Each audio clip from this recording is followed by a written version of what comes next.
My shoulders ache as I push open our front door, the familiar strain of an 8-hour shift at the bookstore settling into my muscles. The moment I step inside, something in the air changes. The living room feels charged, heavy with an atmosphere I've learned to recognize since childhood. My mother stands in the center of the room, arms crossed, and my stomach drops before she even opens her mouth. There you are.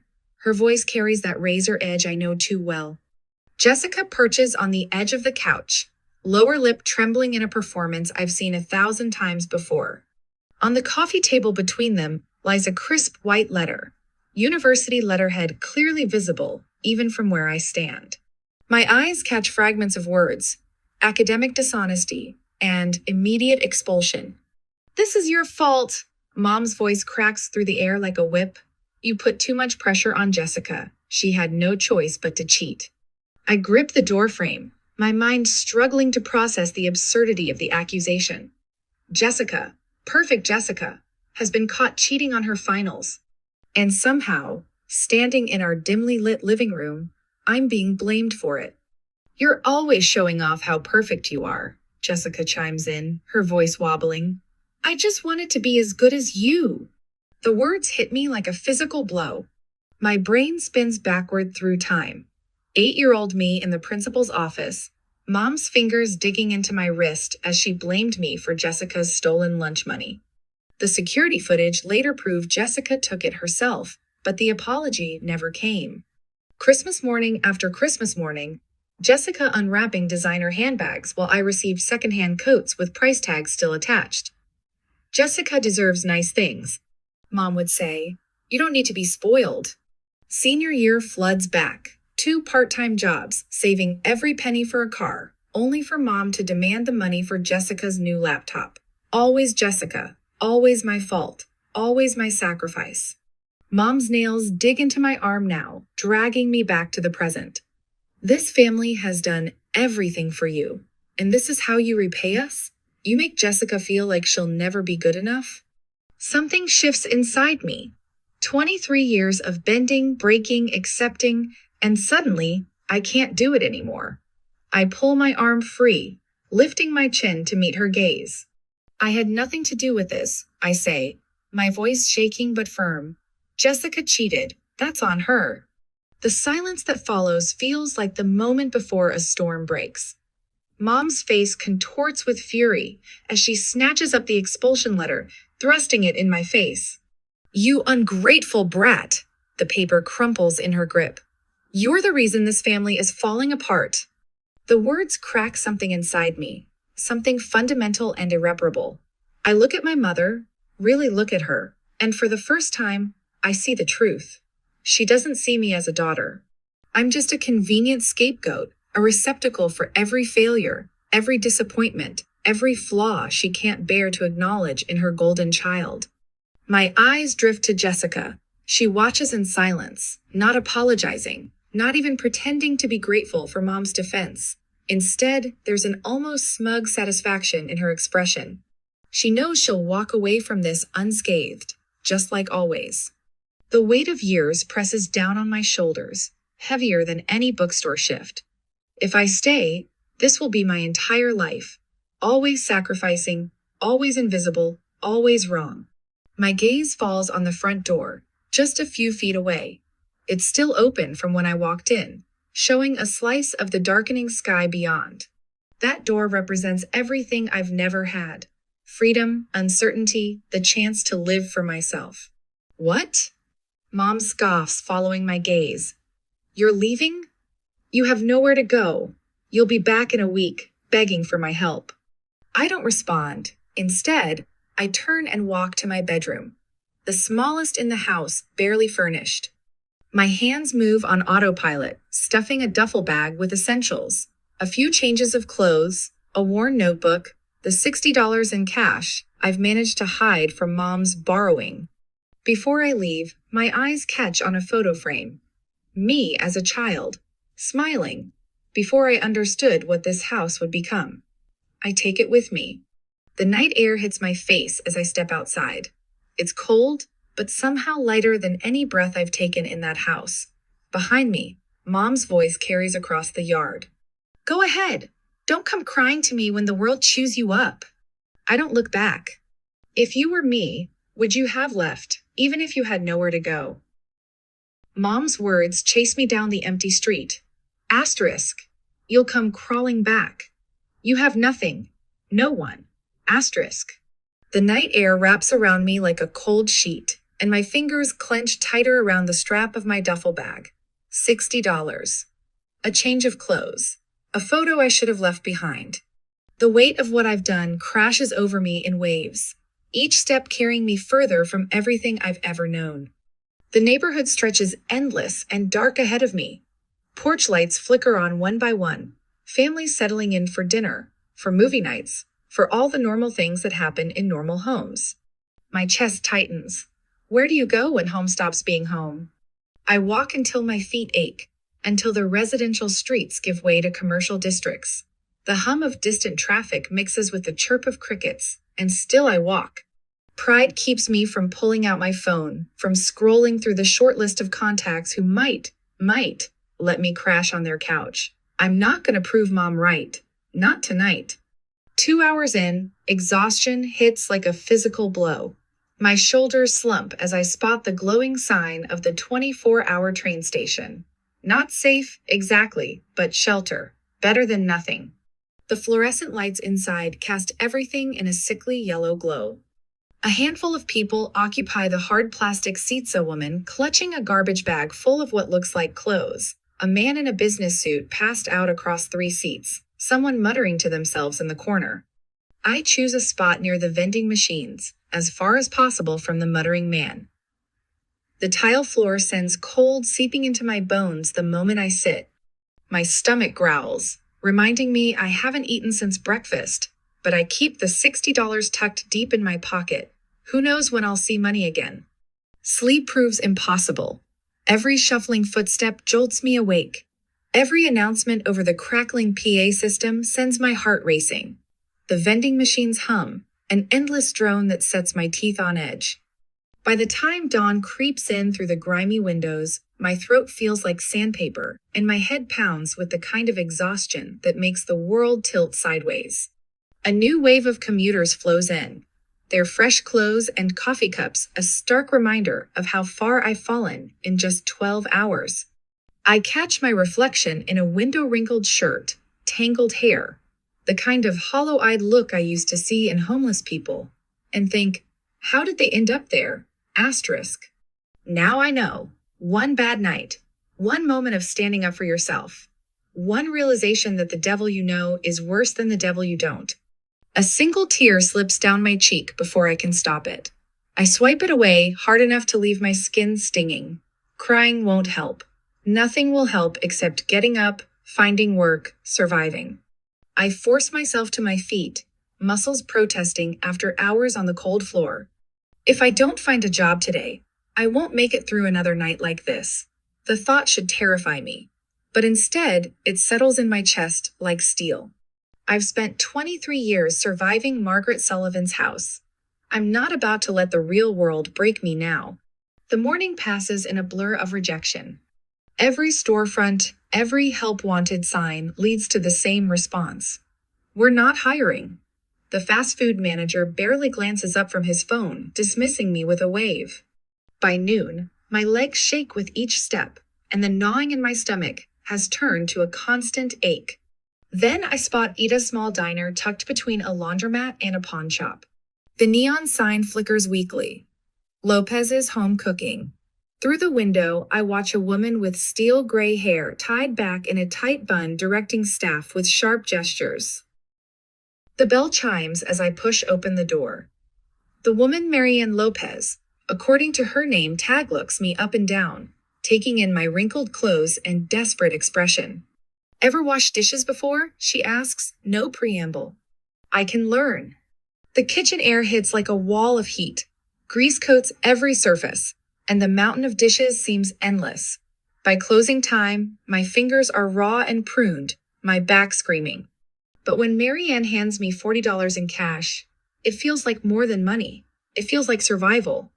That night, curled up in the same train station corner, I allow myself to check my college fund account at the ATM across the street. The account I've been saving since I was 14, working every summer job, every holiday shift. If there's anything left, maybe I could still balance. $0. My hands shake as I navigate through the transaction history. Multiple withdrawals, all under Margaret Sullivan's name. Designer clothes, concert tickets, private tutors for Jessica. The screen blurs as tears well up. She didn't just kick me out, she made sure I couldn't leave on my own terms. Made sure I'd have nothing. But something shifts in my chest, something harder than despair. If Margaret Sullivan could steal my future, I'll build a new one. Without her. Without any of them. Need more hours? Marianne asked the next morning, watching me scrub pots with mechanical precision. Yes. My friend owns a coffee shop. She needs help. You want in? I pause, sponge dripping suds onto my shoes. 2 jobs means twice the escape velocity. When can I start? The coffee shop is different customers instead of dishes, lattes instead of grease. My first real paycheck feels like victory, small but mine. Every dollar is a brick in the wall between me and Margaret Sullivan's voice in my head. Then I see it checking my remaining account balance at the end of the month. A transaction made in my name weeks after I left. Margaret Sullivan, still pulling strings, still using my identity like it belongs to her. I should be angry, should report it. But something colder takes root instead. Let her think she's won. Let her keep digging her own grave. One day, when I'm ready, all her fraud will come back to haunt her. And this time, I'll be the one watching her fall. My hands shake as I count out $1 bills on my threadbare mattress. 23, 24, 25. The bills are wrinkled and stained from 12-hour days split between Bean and Brew and Lopez Diner. I stuff them into a worn envelope, already knowing it's not enough for rent. The alarm on my phone blares at 4:15 a.m. Another day, another shift. I drag myself up, muscles screaming from yesterday's double. The mirror shows dark circles under my eyes that no amount of concealer can hide. But pride means nothing when you're one missed paycheck away from sleeping in your car. At Bean and Brew, I've mastered the art of becoming invisible. Head down, movements efficient, voice pleasant but forgettable. Until I'm not. Seriously? A woman in a cream-colored blazer sneers as I fumble her complicated drink order. Why do they even hire people who can't do their job properly? My cheeks burn, but I keep my expression neutral as I remake her drink. Inside, rage bubbles up like scalding milk in the steamer. I want to tell her about my cramping fingers from 8 hours of dishwashing yesterday. About choosing between dinner and bus fare. I said, sugar-free vanilla, she snaps, pushing the drink back across the counter. I remake it again, and again, and again. That night, I collapse onto my bed without bothering to change. The springs dig into my back through the thin mattress, but I'm too exhausted to care. As I turn my head, a familiar scent catches my attention, soft, soothing lavender. My eyes find the source, an old handmade candle tucked in the corner of my duffel bag, one of the few things I grabbed when I left. The scent pulls me back 12 years. Mom's kitchen, but on a rare day when she and Jessica were out.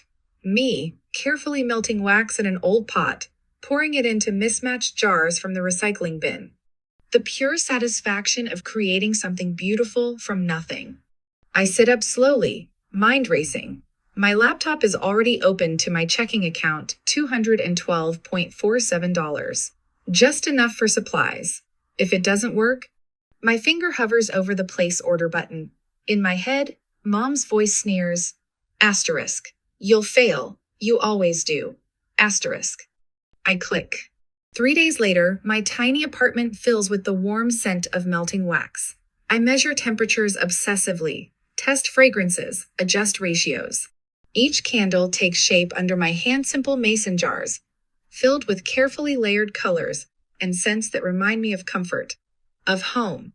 Not the home I had, but the one I always wanted. The Etsy shop setup takes hours.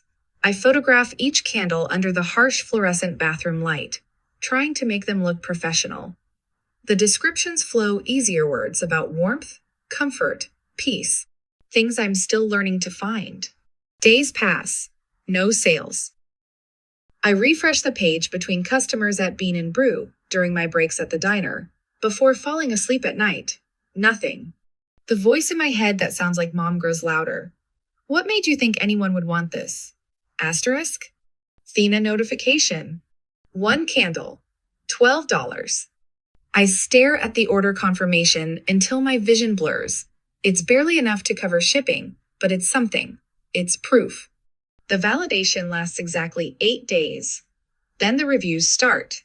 Poor quality. Arrived broken. Smells like chemicals. Worst purchase ever. Don't waste your money. Amateur hour. Get a real job. My stomach turns to ice as I read the usernames. Margaret's 1962. Jessica Love's 2 Shop. They found me. Later that night, I discover a Reddit thread. Jessica's username is unmistakable, mocking my pathetic little candle shop and reminding everyone that some people should know their place. The rage that fills me isn't hot like before. It's cold, crystalline. For the first time, I see the truth with perfect clarity. They don't just want me to stay down. They want to make sure I never get up. You look like you're plotting murder. I snap my head up from my phone to find Riley, my Bean and Brew coworker, watching me with concern. She's wiping down the counter after closing, her blue hair falling in her face. I'm fine, I say automatically. Yeah, and I'm the Queen of England. Riley leans against the counter. Spill. I hesitate, but something in her expression genuinely concerned rakes through my walls. The whole story spills out. The candles, the reviews, the sabotage. Instead of the pity I expect, Riley's eyes light up. Dude, you need to get on TikTok. Let me help. I'm good at this stuff. Before I can protest, she's pulling out her phone, arranging my sample candles on the clean counter. The light catches the glass, making the colors shimmer. Small businesses deserve support, she narrates, filming. Let's get this girl some orders. I watch her post it, certain nothing will come of it. Another dead end, another failure. I've never been more wrong. The next morning, my phone won't stop buzzing. 10,000 views, 20,000 views, 50,000 views. Orders flood my inbox. 50, 100, 200. Numbers I never dared to dream about.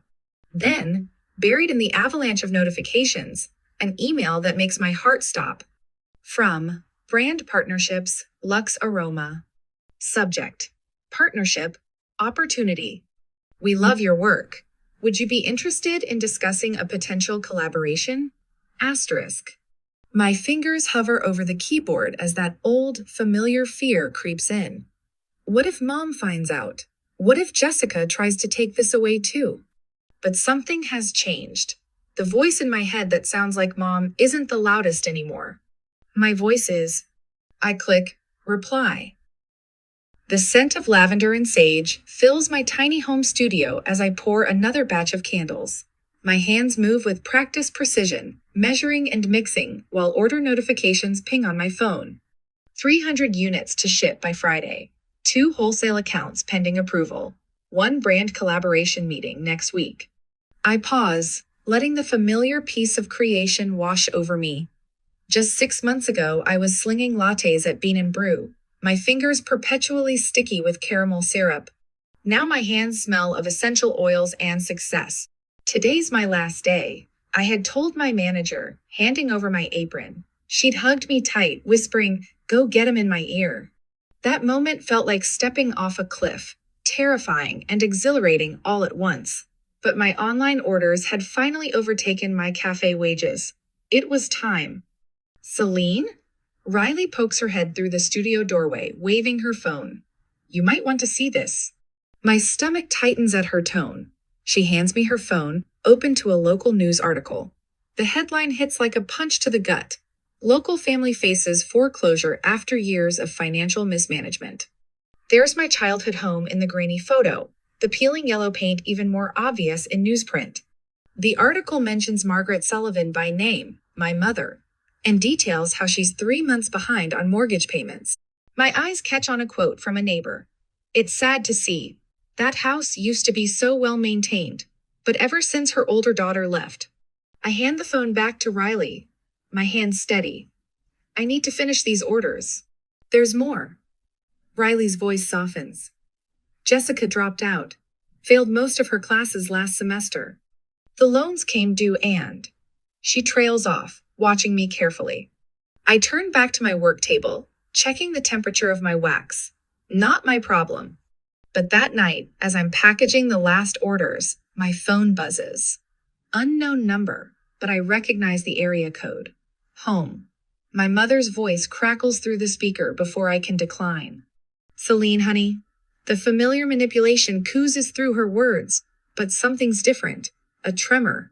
Uncertainty. I miss you. Family should stick together. Your sister is struggling. We all are. We need you. I let the silence stretch, feeling the weight of 2 decades of guilt and obligation press against my chest. But it doesn't crush me anymore. I end the call without speaking. The texts from Jessica start flowing immediately. I know I was a bad sister. I was just jealous. You were always so much better than me.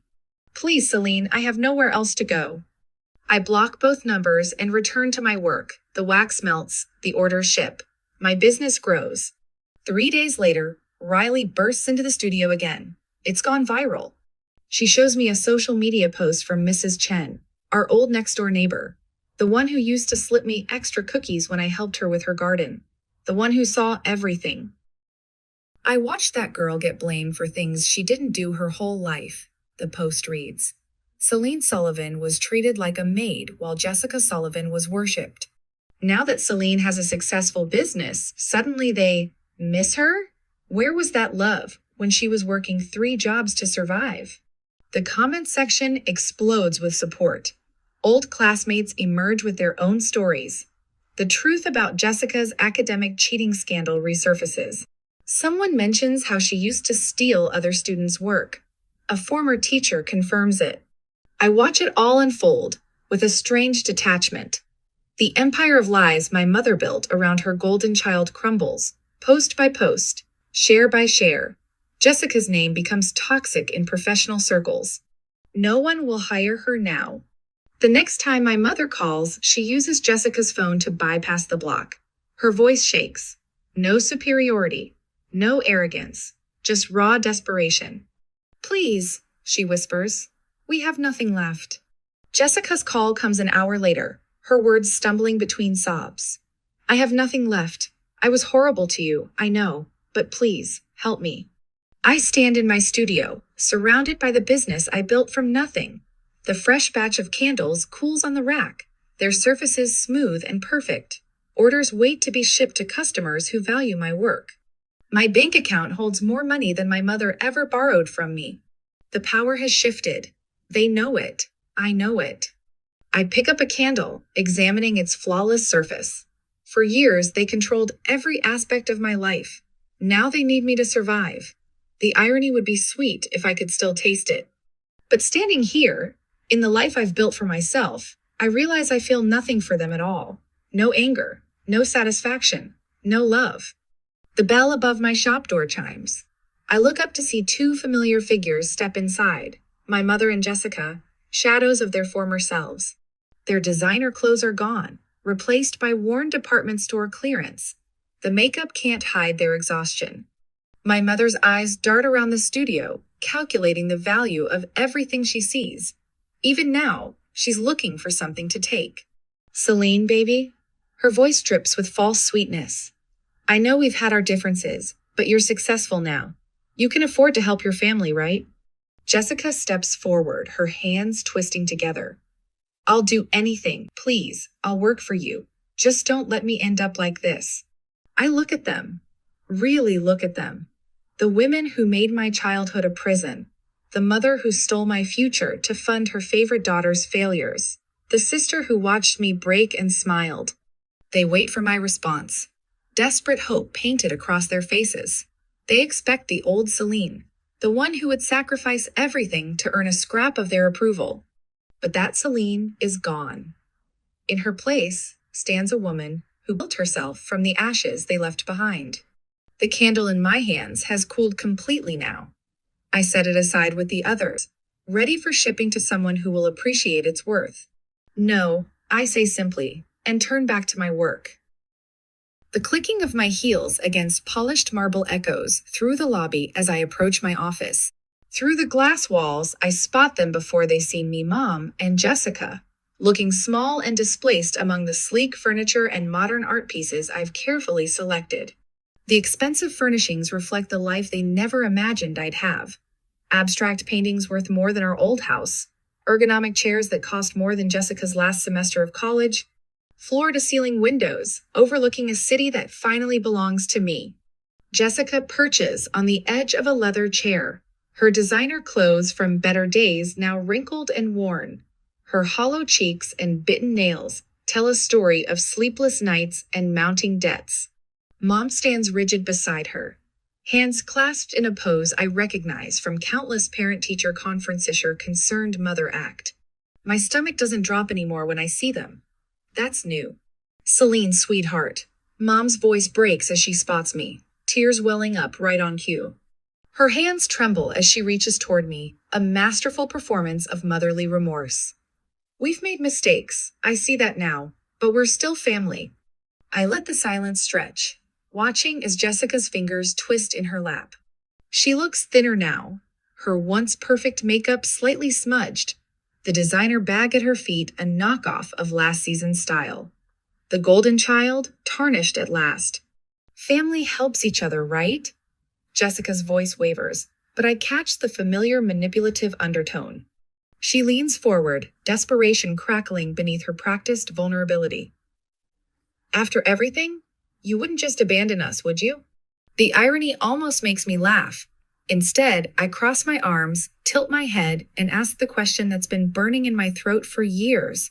Oh, but when I needed help, where were you? Mom flinches, as if I'd slapped her. Good. When I worked 2 jobs and still had to give Jessica my savings, where were you? Each word drops like ice into the pristine quiet of my lobby. When I had nowhere to sleep but a train station, where were you? When you stole my college fund? When you laughed as I struggled, where were you?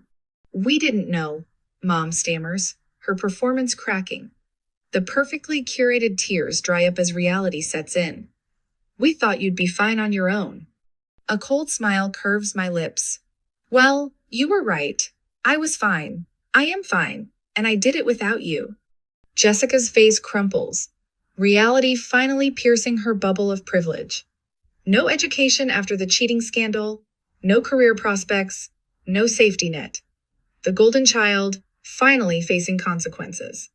The truth of her situation reflects in the windows surrounding us is nothing now, and she knows it.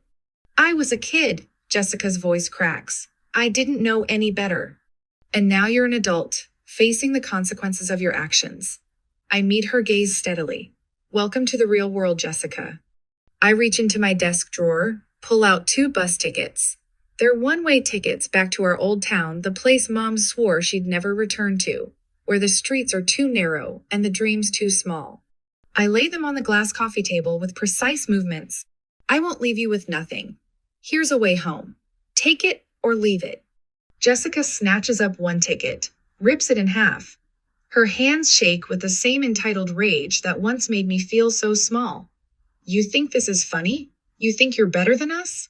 No, Jessica. I straighten my blazer, smooth imaginary wrinkles. I know I'm better than you. Mom stares at the torn pieces of paper scattered across my pristine floor. She doesn't argue anymore, doesn't plead. She knows this is over. The city hums beyond my windows, a rhythm of success she'll never be part of. I take one last look at them, the mother who never saw me, the sister who never earned her crown. Years ago, their judgment could shatter me. Now, they look small, insignificant. Just 2 more failed attempts at manipulation in my carefully constructed world. I built this life without you, I say, turning toward my office. I think I'll keep living it without you. My heels click against marble again as I walk away. Behind me, I hear Jessica's ragged breathing, Mom's stifled sob. The sound of their desperation fades with each step. I don't look back. I've spent enough of my life looking back. Morning light streams through my floor-to-ceiling windows, casting long shadows across the bamboo floors of my apartment. I breathe in the rich aroma of freshly ground coffee beans, letting the quiet settle around me like a familiar blanket. No tension, no walking on eggshells, just peace. My phone buzzes with a notification. Another 5-star review for Lunar Lux candles. I scroll through the comments, a smile tugging at my lips as I read about how our signature scents have transformed people's faces. 3 years ago, I was mixing essential oils in my cramped studio apartment, praying I could sell enough to make rent. Now I have 15 employees, a warehouse in Brooklyn, and more orders than we can handle. I pause at my bedroom mirror, taking in my reflection. The dark circles that once haunted my eyes have faded. My shoulders no longer hunch with the weight of constant criticism. I look free. The drive to my old neighborhood feels surreal. Each familiar turn stirs memories I've long since buried, but they no longer have the power to wound. When I round the final corner, I almost don't recognize the house. The pristine lawn Margaret took such pride in has grown wild and unkempt. Paint peels from the shutters like dead skin, and a crooked for sale sign swings in the autumn breeze. I park across the street, studying the abandoned shell of my childhood prison. No cars in the driveway, no lights in the windows, just empty rooms holding the ghosts of arguments long past. Through a broken window, I can see the living room where I last stood my ground, the spot where I finally said no. A strange laugh bubbles up in my throat, not bitter, not haunted, just surprised. This place that once seemed so massive, so suffocating, now looks small and insignificant. Like a set from a play I no longer have to perform in. The community center downtown buzzes with afternoon energy as I push through the glass doors. In the main room, a group of young women gather around tables, some taking notes, others sharing stories. My mentorship program started small, just me and 2 others who'd escaped similar situations. Now we have 30 regular attendees. Maya sits in her usual corner, dark hair falling forward to hide her face. At 16, she reminds me so much of myself it aches. Her parents kicked her out last month for refusing to give up art school for the accounting degree they'd chosen. Now she crashes on friends' couches, working part-time at a diner, clinging to her dreams with both hands. How do you stop being afraid they'll come back? She asks when I sit beside her. Her voice trembles, but her eyes hold steady. That they'll find a way to hurt you again? I take her hand, feeling the slight tremor in her fingers. You don't have to stop being afraid. I tell her the truth I wish someone had given me. You just have to stop letting the fear control you. Walking through the center after our session ends, I think about the fundamental difference between us. Margaret spent her life tearing people down. Jessica took everything she could get, but I chose another way. Every time I help someone stand taller, every time I share what I've learned about survival and success, I feel a pride Margaret never knew, the kind that comes from lifting others up instead of crushing them. Later, standing on my balcony with the city lights spread out below me, I think about Margaret and Jessica, about the patterns they're still trapped in, the cycles they'll never break. I chose a different path. Every young woman I help find her strength. Every candle we ship with a handwritten note of encouragement. Every moment I choose kindness over bitterness. It's another step further from becoming them. The night air carries the faint scent of autumn, crisp and full of possibility. I whisper words I've finally come to believe. Some revenge doesn't require action, just success. I take a deep